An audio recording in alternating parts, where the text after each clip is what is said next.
Hello, welcome to AI Medical School. So in this video, we discuss case number 4, which is shortness of breath.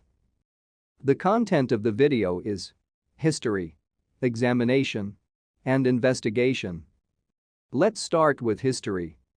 A 26-year-old teacher has consulted her general practitioner for her persistent cough. She wants to have a second course of antibiotics because an initial course of amoxicillin made no difference. The cough has troubled her for 3 months since she moved to a new school. The cough is now disturbing her sleep and making her tired during the day. She teaches games, and the cough is troublesome when going out to the playground and on jogging. In her medical history, she had her appendix removed 3 years ago. She had her tonsils removed as a child and was said to have recurrent episodes of bronchitis between the ages of 3 and 6 years. She has never smoked and takes no medication other than an oral contraceptive. Her parents are alive and well, and she has 2 brothers, one of whom has hay fever. Now examination. The respiratory rate is 18 per minute. Her chest is clear, and there are no abnormalities in the nose, pharynx, cardiovascular, respiratory or nervous systems. Investigations are: chest X-ray is reported as normal. Spirometry is carried out at the surgery, and she is asked to record her peak flow rate at home, the best of 3 readings every morning and every evening for 2 weeks. Spirometry results are as follows. Pause the video and check the report.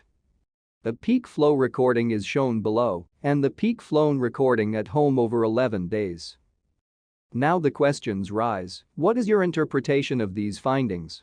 What do you think is the likely diagnosis, and what would be an appropriate treatment?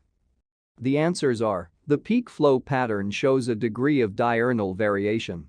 This does not reach the diagnostic criteria for asthma, but it is suspicious.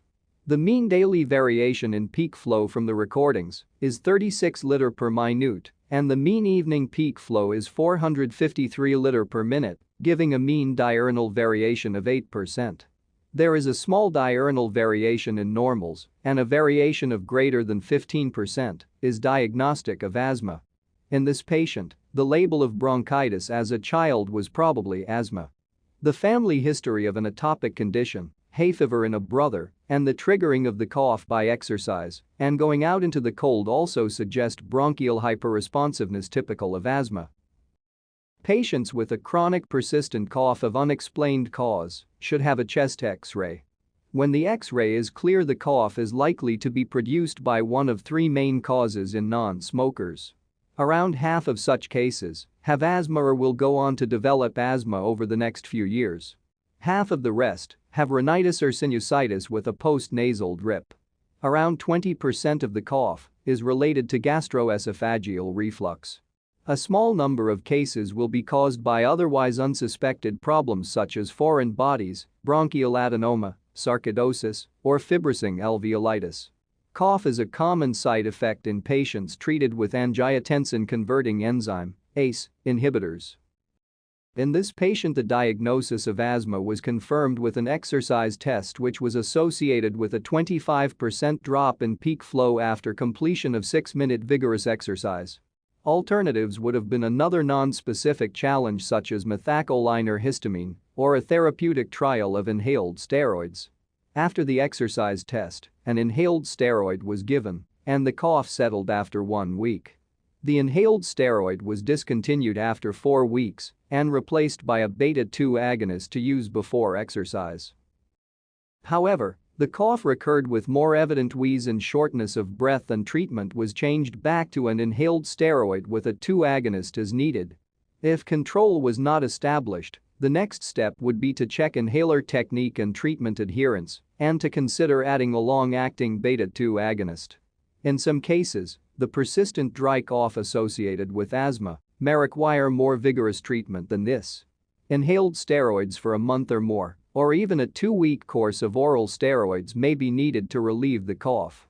The successful management of dry cough relies on establishing the correct diagnosis and treating it vigorously. Key points for you. The 3 commonest causes of persistent dry cough with a normal chest X-ray are asthma, 50%, sinusitis and postnasal drip, 25%, and reflux esophagitis, 20%. Asthma may present as a cough variant asthma, with little or no airflow obstruction initially, although this develops later. Persistent cough with normal chest examination is unlikely to have a bacterial cause or respond to antibiotic treatment.